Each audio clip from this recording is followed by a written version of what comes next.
अस्सलाम वालेकुम नाज़रीन, न्यूज़ टू यू के स्पेशल प्रोग्राम के साथ मैं राजा आतिफ जुल्फ़िकार आपकी खिदमत में हाजिर। नाज़रीन, आज कौमी सलामती कमेटी का इजलास था और इस कौमी सलामती कमेटी के आज के इजलास में बहुत सारी बड़े ब्रेक थ्रू हैं, बहुत सारी अहम तरीन पेशरफ्त हुई हैं जो कि एक्सक्लूसिव हैं। अभी तक आपको ये खबरें नहीं मिली होंगी। आज के इस खुसूसी प्रोग्राम में मैं आपको ये बताऊँगा कि इस इजलास के अंदर ब्रीफिंग में क्या हुआ है, कौन कौन सी चीज़ें सामने आई हैं, कौन कौन सी चीज़ें जो अब तक तय हो चुकी हैं। मगर इससे पहले कि हम अपने प्रोग्राम को आगे बढ़ें, आपसे गुजारिश है कि अगर अभी तक आपने हमारे चैनल सब्सक्राइब नहीं किया तो प्लीज़ कर लीजिए, ताकि जो ही हमारी कोई नई वीडियो अपलोड होती है तो उसका नोटिफिकेशन फौरी तौर पर आपको मौसूल हो सके। प्रोग्राम का बाकायदा आगाज़ करते हैं। नाज़रीन, आज कौमी सलामती कमेटी का इजलास था और पार्लियामेंट हाउस में ये इजलास था। इसमें हमारी जो अस्करी क़यादत है, जिसमें जनरल कमर जावेद बाजवा साहब भी शरीक थे, हमारे army chief DGISI lieutenant general Nadeem Anjum इसमें मौजूद थे, और कोर कमांडर पेशावर जनरल फैज़ हमीद उसमें मौजूद थे, प्राइम मिनिस्टर शहबाज शरीफ थे, और बिलावल भुट्टो जरदारी थे, और मौलाना फजलुर रहमान साहब इसमें शरीक थे, मोहसिन दावर साहब इसमें शरीक थे, और कुछ दीगर जो सरकारी हुकाम है वो भी इस इजलास में शरीक थे। आज का इजलास एक अहम तरीन इजलास था, इसकी मैं आपको पूरी तफसील दूंगा। और आज के इजलास में जो ब्रेक थ्रू हुए हैं, जो इंकशाफात हुए हैं, इससे पहले पाकिस्तान की तारीख में इस तरह के ब्रेक थ्रू नहीं हुए और ये इस तरफ मामलात इससे पहले नहीं गए। ये मैं आपको दावे से कह रहा हूँ। प्रोग्राम में आखिर तक मेरे साथ रहिएगा।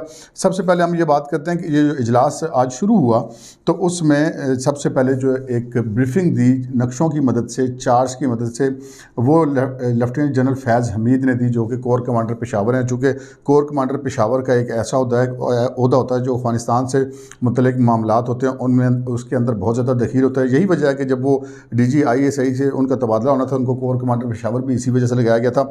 उन्होंने ब्रीफिंग दी है, उसके बाद DGISI ने ब्रीफिंग दी है, और जनरल कमर जावेद बाजवा ने भी ब्रीफिंग दी है। कुछ सवालात की उन्होंने जवाबात दिए और कुछ उन्होंने ब्रीफ किया है। जो इब्तदाई स्लाइड्स थी वो जनरल फैज़ साहब ने चला के सारी दिखाई, और उसके बाद ये बताया गया कि जनाब ये जो राब्ते हुए हैं, जो एक इंगेजमेंट की जा रही है, मैं लफ्ज़ मुज़ाकरात इस्तेमाल नहीं कर रहा क्योंकि मुज़ाकरात जो है कालदम तंजीम के साथ अभी होने हैं। ये इंगेजमेंट जो की गई है, ये इंगेजमेंट जनाब शुरका पर ये इंकशाफ किया गया कि ये इंगेजमेंट अफ़गान जो मौजूदा हुकूमत है उसकी ख्वाहिश पर की गई है, और उनकी ही की ख्वाहिश पर जो अफ्रीकैन आपस में बैठे हैं और अपने TORs तय कर रहे हैं आइंदा मुज़ाकरात के हवाले से। फिर इसमें जो एक ज़ाती राय दी जो हमारे army chief general Qamar Javed Bajwa ने, और ये बहुत एक्सक्लूसिव है। जनरल कमर जावेद बाजवा ने ब्रीफिंग के बाद जो अपनी राय दी शुरका को, उसमें उन्होंने कहा कि अगर कालदम तंजीम के लोग आईन पाकिस्तान को मान लेते हैं और हथियार फेंक देते हैं तो हमें भी इनसे मुज़ाकरात के लिए मान जाना चाहिए। उन्होंने कहा कि ये जी मेरी राय है, और जो कौमी सलामती कमेटी में जितने और ज़ुमा बैठे हैं जो मुश्तरका फ़ैसला करेंगे फ़ैसला वही होगा, लेकिन मेरी ये राय है। ये जनरल कमर जावेद बाजवा साहब ने अपनी राय दी है। यहाँ पर जो अस्करी हुकाम हैं उन्होंने एक अहम ख़तरे का और एक अहम ख़दशे का इज़हार किया। उनका ये कहना था कि अगर इधर से हम इस कालदम तंजीम के ख़िलाफ़ कार्रवाई करते हैं और उधर से अफ़गानिस्तान के अंदर जो एक और तंजीम है दाइश के नाम से, उसके ख़िलाफ़ कार्रवाई होती है तो इस चीज़ का ख़तरा मौजूद है कि ये हमारी कालदम तंजीम और जो दाइश है ये दोनों किसी वक्त भी हाथ मिला सकते हैं, जिससे बहुत ज़्यादा जो सिक्योरिटी के ख़तरात जो हैं वो बढ़ सकते हैं, रिस्क बढ़ सकते हैं, जिसकी वजह से हम ये चाहेंगे कि ये लोग हथियार फेंक दें। और उन्होंने ये भी बताया कि अगर ये हथियार फेंक देते हैं तो ऐसा नहीं है कि इनके लिए कोई आम माफ़ी का ऐलान हो जाएगा। उन्होंने ये बताया कि अगर ये हथियार फेंक देते हैं, आईन पाकिस्तान को तस्लीम कर लेते हैं, तो इन्हें अदालतों के प्रोसेस से गुजरना पड़ेगा, और इससे ये नहीं कि उनको हमने वैसी कोई किसी किस्म का रिलीफ नहीं देना, ये अदालतों के प्रोसेस से गुजरेंगे, उसके बाद मामलात आगे चलेंगे। यहाँ पर जो मुख्तलिफ जो शुरका थे कमेटी के, उन्होंने सवालात भी किए।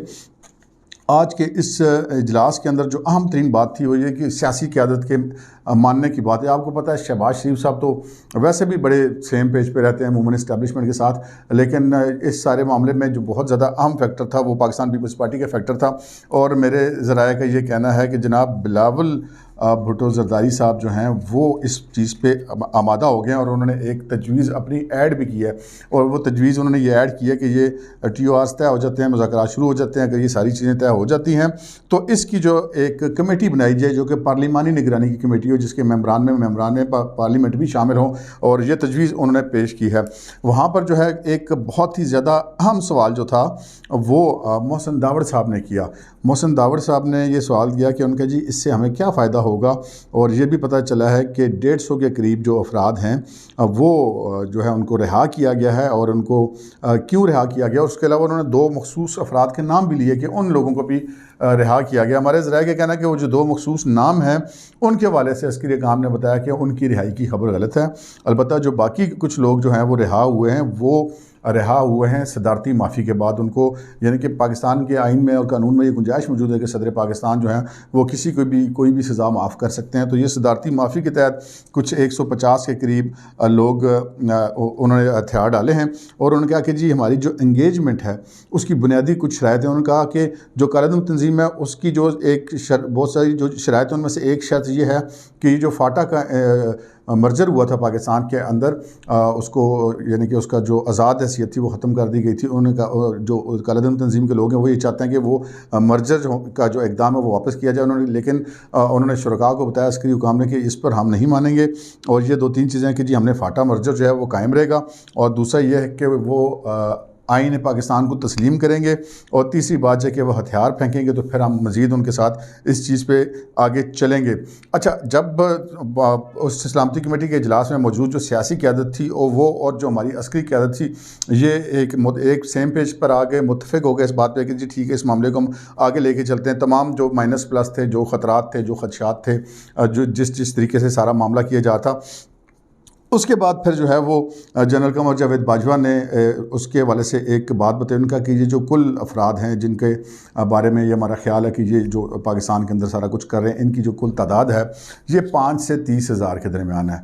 और उन्होंने जो है वो कौमी सलामती कमेटी को ये बताया कि ये जो 5 से 30 हज़ार अफराद जब हथियार फेंक देंगे और वापस अपनी मामूल की ज़िंदगी की तरफ आ जाएंगे तो इन लोगों को हमें सेट करने के लिए भी कुछ करना पड़ेगा। यानी कि वफाकी हुकूमत को एक बजट मखसूस करना पड़ेगा कि जो लोग हथियार फेंकेंगे आईने पाकिस्तान की वफ़ादारी के साथ वफ़ादार रहेंगे, तो फिर हमने इन लोगों को सेटल भी करना है और उसके लिए भी हमें कुछ बजट चाहिए होगा, जिसकी जो तमाम शुरका ने कहा कि जी वो इस चीज़ के हक़ में है और इस चीज़ के लिए तैयार हैं।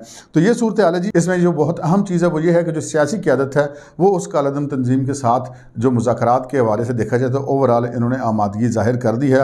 मोहसिन दावर साहब के कुछ सवालात थे, उनको जवाबात भी दिए गए हैं, जो कुछ तजावीज़ दी गई बिलावल साहब की तरफ से कि जी पार्लिमानी निगरानी की कमेटी बनाई जाए, वो भी तस्लीम कर ली गई। और ये भी बताया गया कि अगर हम इनके साथ ये किसकी ख्वाहिश पर मुज़ाकरात हुए और ये कि अगर हम नहीं इस मामले आगे बढ़ते हैं, इन लोगों को हम अपने साथ इंगेज नहीं करते तो हमें क्या ख़तरात लाक हो सकते हैं। तो ओवरऑल ये आज के कौमी सलामती कमेटी के इजलास का मुख्तसर जायज़ा था जो मैंने आपकी खिदमत में पेश किया।